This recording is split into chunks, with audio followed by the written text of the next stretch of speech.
Everyone, Crow here. I kind of wanted to go into something a little different today. I know usually I'm doing like gaming and stuff like that, um, but I figured I'd kind of go into a little bit about me. Um, this has been something I've been thinking about doing for a little while now. Mostly because it's something I've been dealing with for a little while now, about 2 years, that I haven't been able to fix or solve or anything like that, and I just wanted to kind of put it out there as to, I guess, why I am the way I am. I guess I'm very broken, I guess. It's probably the best way to put it. I have mental issues, I guess. I know it's kind of like this big thing that it's like everywhere nowadays. People try to get off on like, I have mental issues. I'm special. I'm not trying to. I'm not trying to do that. Quite the opposite, actually. I kind of was gonna try to go into about uh, like why I haven't been like producing videos and whatnot, or why some of them kind of seem half-assed, or why I don't upload to YouTube as often as I do Twitch, stuff like that. Um, I guess where to begin? The first place I can think to begin is the actual issue. I have stress-related seizures, or PNES, which I can't remember the name of, the actual, what the acronym stands for, but there's a new name for it as well that I can't think off the top of my head. But the point is, I can't handle stress, like, at all. I don't handle it well. The way my body, I guess, manifests me being overstressed is seizures. It's shit for anybody to have that, and I've seen a couple of like people who have had it. It's one of those things that's very often misdiagnosed, and by the time you actually get the proper diagnosis, chances are you'd have been on medication for like a long time, and it might have messed you up. But that doesn't mean that you don't also have like like epileptic seizures or whatever on top of PNES, as my caring doctor has actually been telling me. I haven't been able to get in to find out if I actually have epilepsy on top of it. I don't think I do, because I mean, flashing lights and stuff like that don't tend to bug me. Loud music sometimes gets to me, but it's usually just the stress of being overwhelmed. Um, I have a bad thing where I tend to stress about every little thing. I don't know what it is. I don't know how to stop. I don't know how to control it. I just stress about everything. And because of that, it's caused a lot of issues. Probably the one of the big sources of my seizures, or episodes, or whatever you want to call them. But on top of that, I've basically been dealing with for the past, well, my entire life, more or less, clinical depression. And that is one of those things that I'm 100% certain of, that I've been through a lot for somebody of my age. I've had a lot of good close friends pass away, one of which close in proximity as well. I don't really want to go too much into that, but essentially it all messed me up pretty bad, as you can imagine. Um, but my thinking is that that's probably the main source of my issues. There was a while I was going to school for like training for what I do job wise. Um, that I was suffering through some severe mental issues, borderline schizophrenia, which wasn't good. Um, I I was basically like seeing a therapist or something like that at the time, like a mental professional, and he tried prescribing me some medication. I took it for a while, and it made me ungodly depressed, like to the point where I had considered jumping out the second story window frequently, and that was not a life that I was willing to continue with. Like I had to drop the medication. Unfortunately, around that time was around the same time that one of my best friends had killed himself, which didn't help. It made my mental situation worse. I was a lot more broken, fractured. I heard voices and stuff like that. It was not a pleasant time. They tried to put me on a different medication for a little while, and it just did the same thing. It made me more depressed. It made me suicidal. And to a certain extent, it was making my life worse than the voices going out of my head were. Now, I decided to take a different approach at trying to deal with the situation. This is not something I recommend to anybody. I'm not a doctor in any way. I know nothing about how the brain works, but I can assume how my own brain works. I'm not good at it, and I've made a lot of fuck-ups along the way, but I have been pretty decent at making good calls for what's best for my brain, or what's best for my own mental health. And, I mean, this little girl has been really good for my mental health as well. No, you kitty. But, what I ended up doing was I was basically suffering with two voices in my head after that incident that just kept getting louder and more pushy and demanding I do things that I never would do, but like I recognized that that was just the voice or whatever telling me, hey, you should do this horrible thing or whatever, or hey, you're not worth it, you should fucking do something stupid or whatever. I never did anything like that, but I did end up coming to the points where I was so close to taking my own life that I decided I needed something to change. That I figured I wanted to, instead of trying to suppress, I decided I was going to try to reason. Try to talk to these voices like they were real people. And I know this sounds stupid and illogical, but I tried. I wanted to see if there was any way that I can reason with the other sides of my brain that weren't functioning properly. So I started treating them like people, kind of. It's kind of difficult to say how I exactly started with it, because the seizures and shit have been affecting my memory pretty bad. I mean, I already had bad memory, but it hasn't made it better by any stretch of the imagination. But, I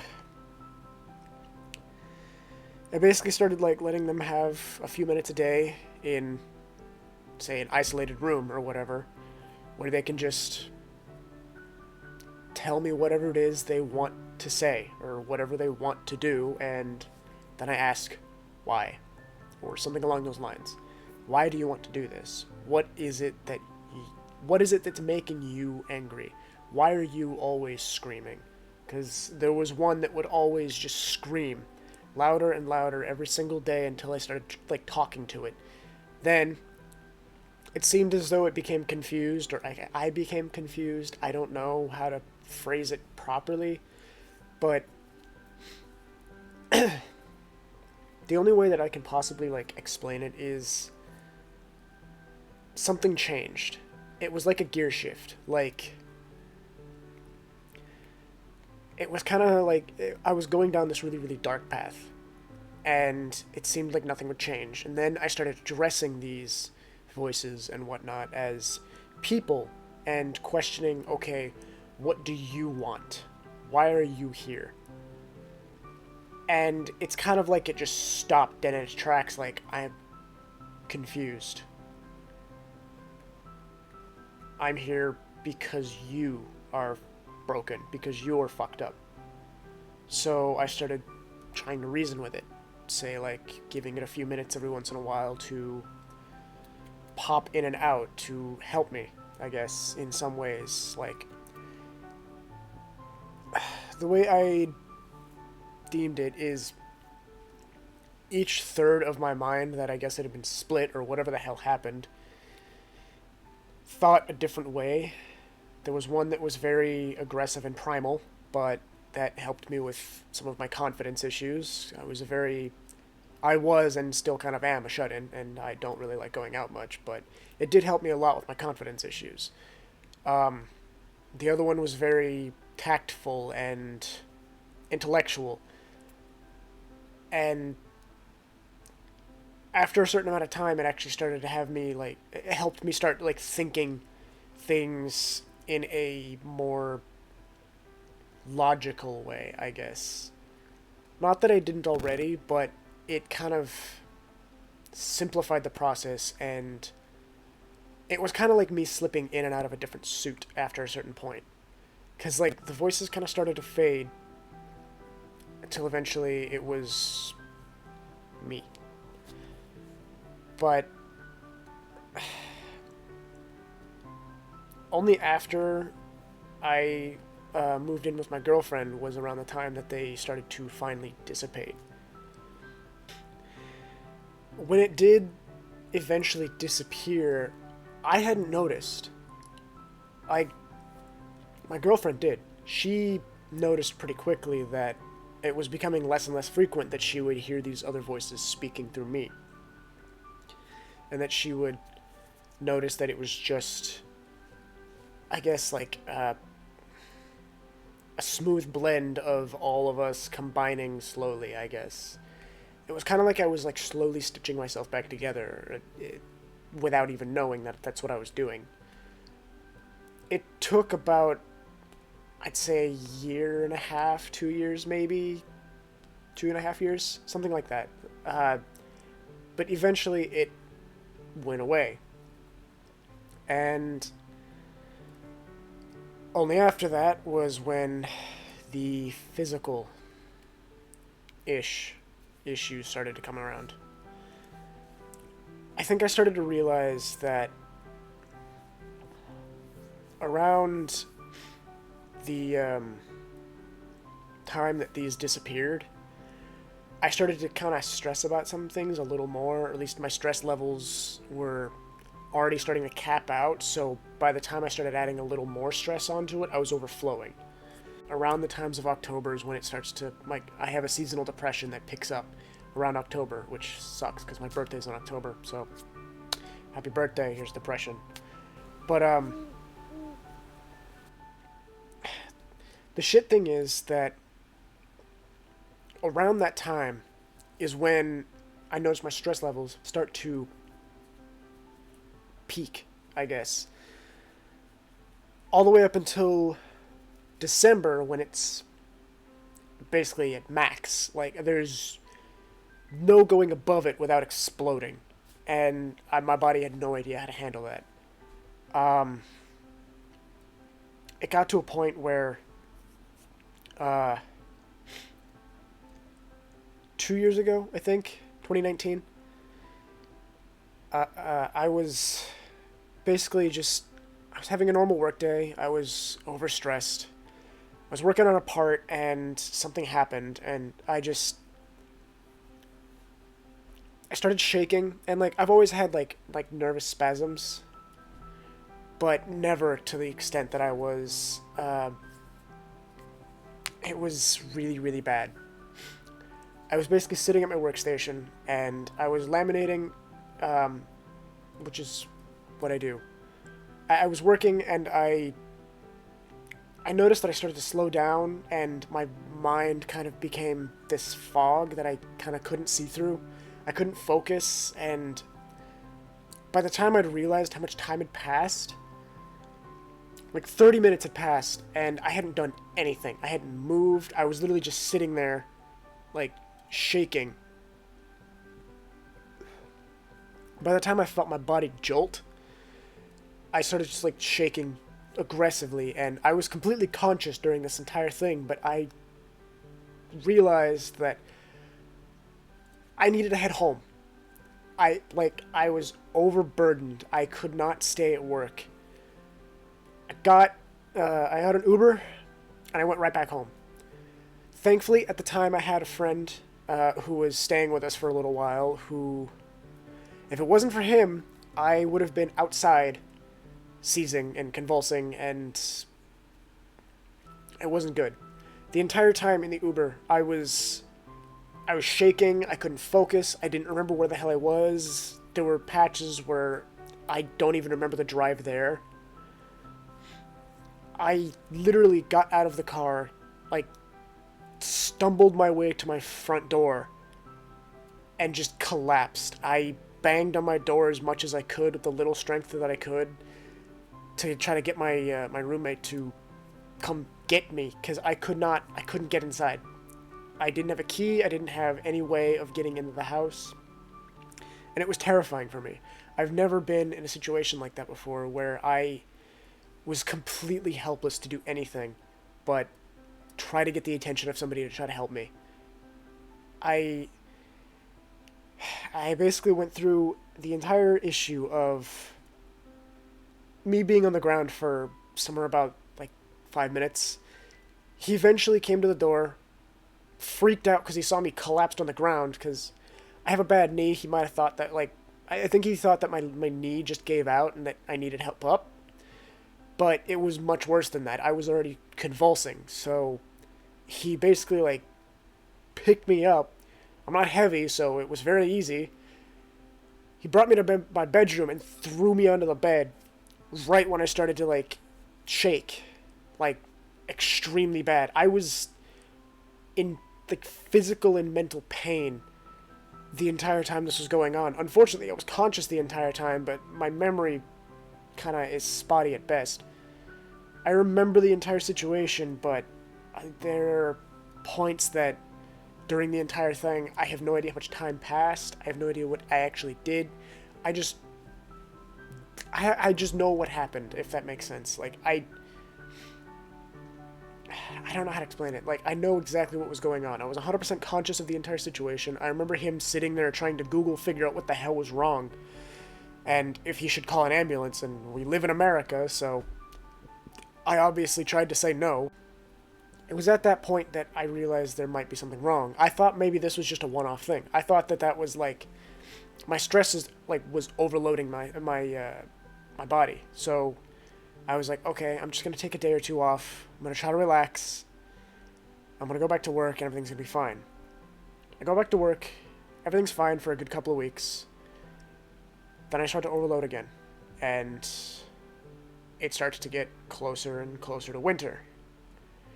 And I get overloaded again, and again, and again, and I keep having these seizures, and it just becomes more and more frequent to the point where I start talking to HR and whatnot. I start trying to, like, figure out how I can best try to deal with this, because I've never had anything like this happen before. I don't know what the course of actions I should be taking are. I had no insight. I still have very little insight. Like, the only difference now is, like, I at least can recognize the signs before they happen, and I can try to position myself in a way to, like, this chair is not because, well, not just because it's comfortable and it's, you know, a fucking nice, lazy satellite chair. It's specifically here, so if I start to have a seizure while I'm sitting here, that I'm fine. Like, that if I start shaking, I'm not going to hit my head against anything hard. I have had a couple of moments where I've been seizing and whatnot, and I can't make it to somewhere. So what I'll tend to do is, like, I even had one the other night, which was unfortunate, but it happens at this point. I was on the ground, like, right here, and I was basically like, okay, I'm very overloaded. I can't not, like, panic about the thoughts of somebody or something very close to me passing. So when I started to think about it, my brain overthought about it and kept going and going, and then it eventually just kind of devolved into, well, you're just going to have this whether you want it or not. You're going to start seizing.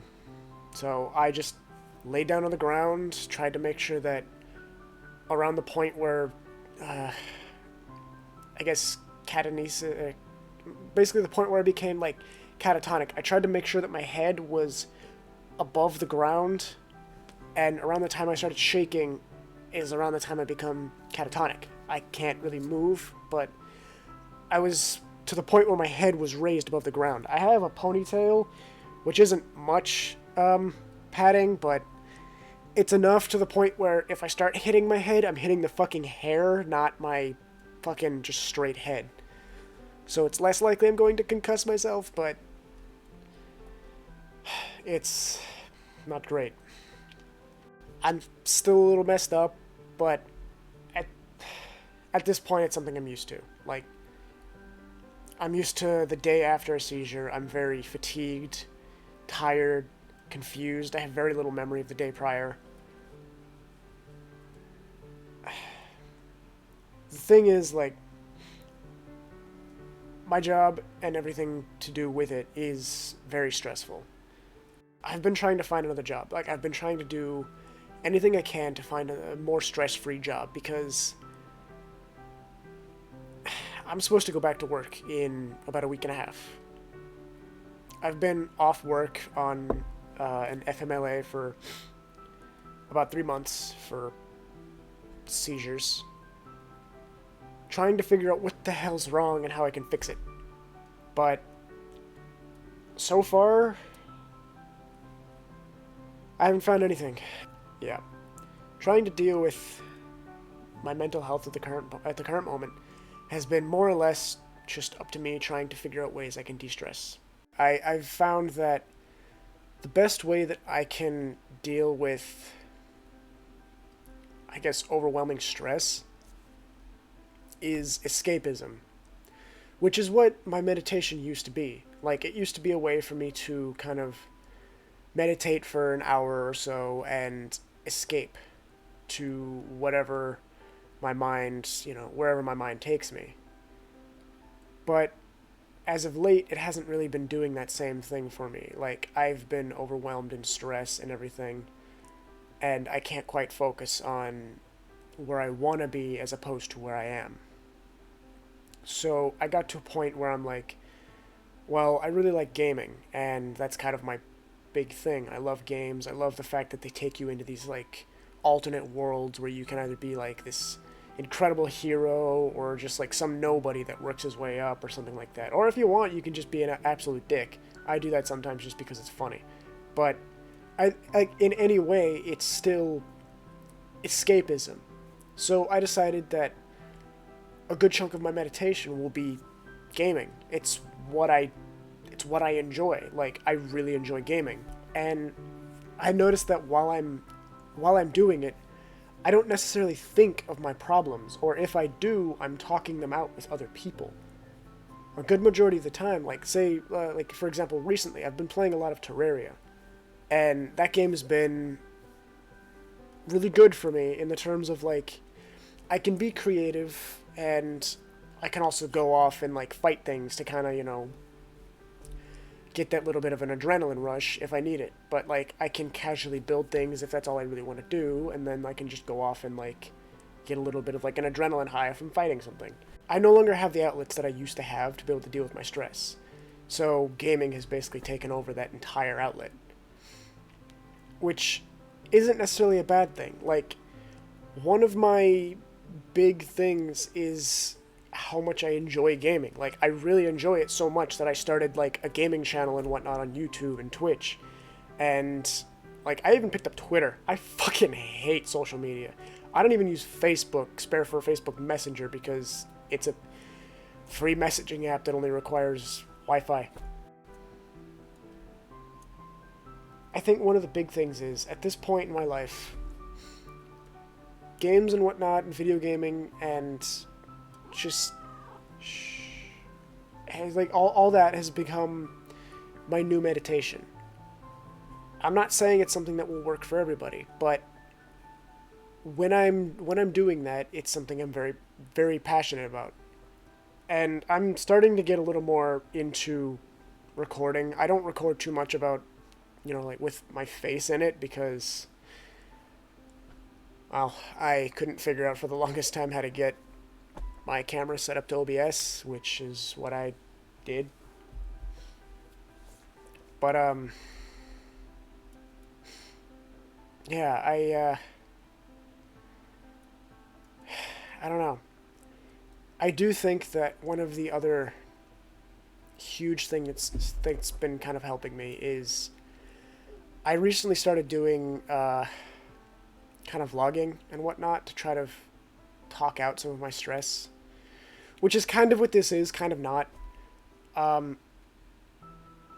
But I feel like in today's media, like, the easiest way to have people understand you easier and for you to be able to talk things out without, I guess, actually talking things out with somebody specifically is vlogging. Like, if you record a video and then you post it on the internet and you're like, I don't really expect, anybody to respond to this or anything like that, typically you'll get people who are like, hey, I understand your situation, I'm sorry, hey, here's maybe some ways you might be able to help it out, or hey, I have some recommendations. You'll also get those people who are, being assholes, like, oh yeah, this guy's just fucking reaching out for fucking, like, fake help, and, like, he's not real in his situation or whatever. Like, I feel especially with, like male mental health is very, very lacking. Like, very few people will acknowledge that, like, men suffer with mental health issues just as much as women do, in some cases, if not more. Like, basically when I was growing up, it was never socially acceptable for you to convey the fact that you're having mental issues or you're having these thoughts or whatever. Cat, stop it. Oh, come here. But, like, when I was going to school, it was never okay for stuff like that. Nobody is this 100%, like, strong person all the time. It doesn't, like, for you to be a strong person, it doesn't necessarily mean that you need to never feel anything. Like, that's stupid. It is literally stupid to think that that's what defines strength. I'm very intellectually strong. Like, I have a very high IQ, and I'm not saying that's a good thing in any way. Like, yes, that might mean that I'm a little smarter, but it also comes with some baggage. A lot of baggage. There's been a lot of studies and whatnot that some of the highest IQ people are some of the most depressed. And if you're in the upper 1% or upper 0.0001% or whatever the hell I am, it fucks with you. I have an IQ of 202. And I tend to overthink everything to an immense degree. To the point where it causes me existential depression. And that, coupled with normal depression, coupled with seasonal depression, you can imagine that I've definitely thought about some horrible things. I can at least recognize that that's just my brain being stupid. Like, that's just my brain being like, hey, this is the easy way out. Why don't you take this path? I acknowledge that that's what that is. I'm able to acknowledge that. And on top of that, my mother was training to be a psychologist for a few years. For a long time, I was basically her guinea pig, like me and my sister both, because mental illness runs in the family. But I I was lucky enough that my mom was there for me. So, like, I'm glad that I have good friends that are there for me a good majority of the time when I need them. And the rest of the time I have my girlfriend who's very loving and caring and understanding, especially with me having seizures and whatnot as often as I do. I know that her having to rush me to the emergency room as often as she did has definitely not been good on her mental health. And if ever she watches this, Lily, I'm sorry. I love you very much, and thank you for everything you did and everything you do for me. You are my life, my love, and my joy. And you are my guardian angel. I was gonna say, if ever my mom watches this, I appreciate everything you've done for me as well. Like, you have been more than a good parent. You've basically been like one of my best friends and a good mental health advisor for a while. You've helped me with everything, even when I have absolutely no idea how to help myself. And I can appreciate that. Like, I love you very much, Mom. And everything that you've done and that you continue to do. I had a buddy of mine, Kevin. Not to, call him out, but I want to say that I appreciate him. Because, I mean, if it wasn't for him, I think twice now, there would have been a high chance that I would have been banging my head against concrete while fucking seizing. Fucking, as soon as he saw me go down, he, grabbed his jacket and he threw it under my head to make sure that I wasn't hitting my head on concrete. And I genuinely appreciate him for that. Like, I appreciate everybody that has helped me out through this whole fucking nightmare that has been going on. And I wish that I could say that it's getting better, but I don't think it's going to get better anytime soon. But I do appreciate it for everything everybody has done. I know probably nobody that's helped me out so far is going to watch this, bare for maybe my girlfriend. But for the people that I work with that have helped me out, I genuinely appreciate everything you guys have done. And I genuinely appreciate, how good you guys have been to me as friends and co-workers, and just thank you. That's all I can say. And I know it's not, I don't know, it's not usually something that I say that, I will thank everybody for stupid things, but I'm being 100% sincere.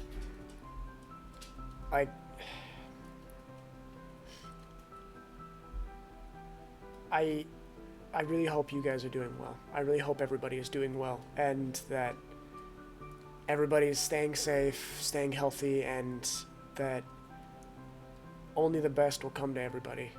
Thanks for listening. Goodbye.